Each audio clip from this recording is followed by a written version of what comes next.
गुजराती बहू की वापसी। ले लो, अरे ले लो गजरा लेंगा, ले लो डांडिया, ले लो। अरे बहू, ये क्या लगा रखा है? तेरा पैसे कमाने का दिमाग ये तो सोच ले कि जहाँ तू ये सब बेच रही है कोई नहीं लेने वाला। गुजराती बहू हंसा जवाब देती है। अरे क्यों नहीं लेगा? डांडिया का मौसम है तो क्या लेंगा नहीं लेगा है? अरे बेवकूफ औरत, ये चेन्नई है। यहाँ इन सबको ये समझ में नहीं आता है। अरे किसी साउथ इंडियन को लहंगा पहने देखा है क्या? वो भी इतना चमकीला, शीशा और रंगीन धागा वाला। ये देखो सासू माँ, ये खड़ी होकर ना उल्टी पुल्टी बात मत करो। जिसको लेना है वो जरूर लेगा। हाँ? बहू सास की बात सुनकर हंसती है और घर चली जाती है। बेचारी बहू सारा दिन सारी शाम दुकान में बैठती, लेकिन बहुत ही कम दुकानदारी के बाद जब रात को घर आती है तो आ गई महारानी पैसे का ढेर लेकर। जाकर खाना बना। माँ वो थक गई होगी, खाना बाहर से मंगा ले क्या? हाँ, क्यों नहीं, सारा दिन घर की कोई जिम्मेदारी तो लेनी नहीं। अरे पैसे कमा कर लाती तो भी कोई बात है, लेकिन ना जी ना। क्यों बाहर से क्यों मंगाए? यह कल मुही ही बनाएगी। बहू को गुस्सा आ जाता है। वो किचन में जाती है और माँ के दिए फाफड़ा के साथ अचार रखकर ले आती है। लो खाओ और ठूस ठूस कर खाओ। ये क्या है? ये कैसे खाऊं? ये कैसे खाओ का क्या मतलब होता है? जैसे पूरा गुजरात खाता है वैसे खाओ। मेरी माँ ने तो बहुत सारे भेजे। हाँ? बेचारी सास क्या करती, जो था वही तो खाना था। वैसे भी बहू को ताने दे देकर उसके अंदर की सारी एनर्जी खत्म हो गई थी। सभी खा पी कर सो जाते हैं, लेकिन बहू तो कमरे के चक्कर काट काट कर घूमती रहती है।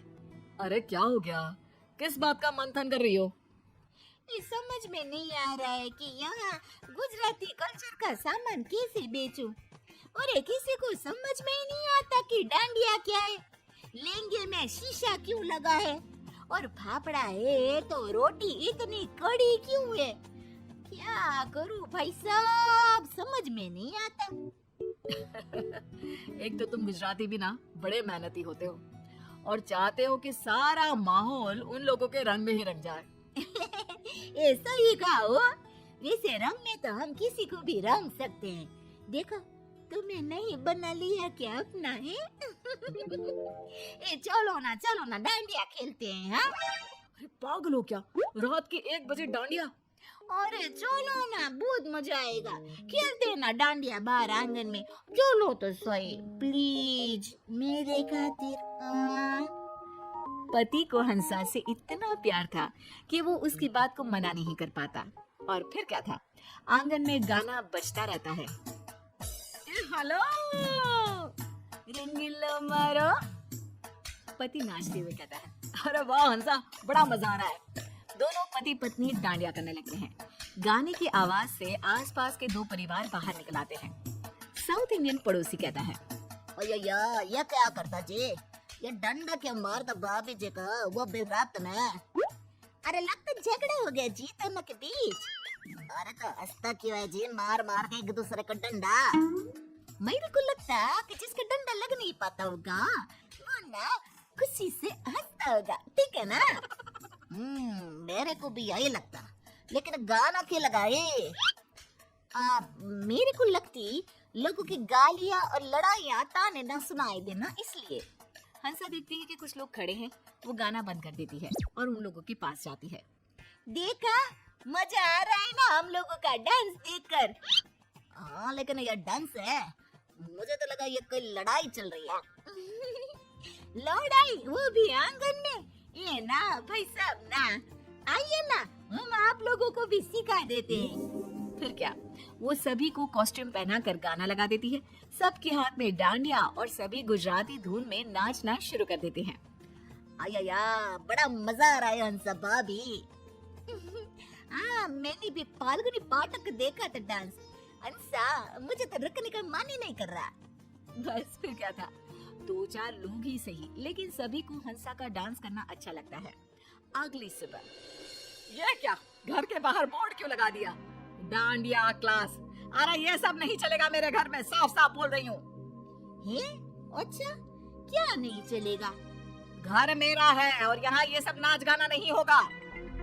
वैसे आप भी ना इस घर में अपने पापा के घर से आई है और मैं भी, समझ गई ना? और जिसे आप नाच गाना बोल रही है ना, वो नाच गाना नहीं है बल्कि कला है, साहित्य है, देश का संस्कृति है। अरे बस बस, अपना सामान बेचने के चक्कर में पूरे साउथ को डांडिया करा दे तू। ये तो इसमें गलत क्या है? हाँ, जब मैं यहाँ के कल्चर को एंजॉय करती हूँ तो मेरे कल्चर को भी ये लोग समझे। और ये तेरा मेरा क्या है? हैं?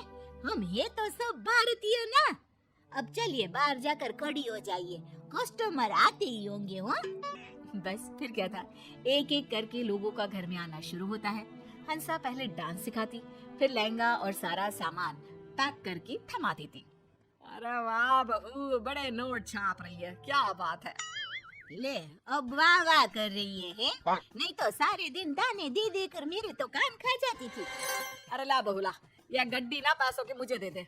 वो क्या है ना, मेरी तिजोरी काफी दिनों से खाली है। ये रहने दो।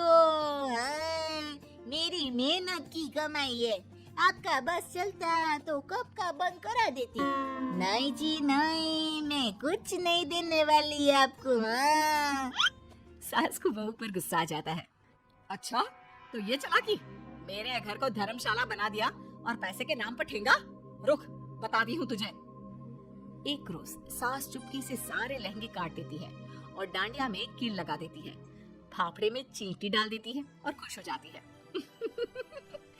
अब पता चलेगा चालाकी देवी से पंगा लेने का क्या हर्ष होता है। एक कस्टमर, हंसा भाभी ये देखिए, ये लहंगा मैं कल पैक करके ले गई थी। अरे लहंगा फटा था, सबके सामने मेरी बेइज्जती हो गई। थोड़ी देर में दूसरी, अंसा ये डांडिया, इसमें तो कील निकली हुई थी। मेरे बेटे के हाथ से ना खून ही खून आ रहा है। तभी तीसरी, ये फाफड़ा छी छी छी छी, पूरा चींटी से भरा, इससे तो अच्छा हमारा इडली डोसा। ना जी ना, हमको कुछ नहीं चाहिए। बहू परेशान हो जाती है और रोने लग जाती है कि कितनी मेहनत से सारा बिजनेस जमाया था, एक पल में ही सारा धरा का धरा रह गया। तभी सास आ जाती है। अब आया ना मजा, कहा था गड्डी दे दे, मैं रख देती हूँ तिजोरी में, लेकिन नहीं, भुगत अब। सास की बात सुनकर हंसा समझ जाती है कि ये सब तो सास का किया हुआ खेल था। ये आपने ठीक नहीं किया हो। मैं भी बदला लूंगी। ले ले, क्या बदला लेगी? देख बहू, तेरे साथ मैं सारा दिन तेरे काम में लगी रहती हूँ, तेरे कस्टमर को सामान दिखाती हूँ, बेचती हूँ, सारा दिन घर पर फाल्गुनी पाठक के गाने सुनती हूँ। अरे मेरी नींद भी डिस्टर्ब हो रही है, घर की तो शांति खत्म हो गई है। तू तो पैसे कमाकर खुश है, मुझे क्या मिला बोल। अब बहू को सास की बात सही लगती है। ये माफ कर दीजिए माँ जी, मैं समझ गई हूँ कि ये काम हम दोनों के मिलकर किए बिना नहीं होगा। आज से पैसे की गड्डी आपकी, बस।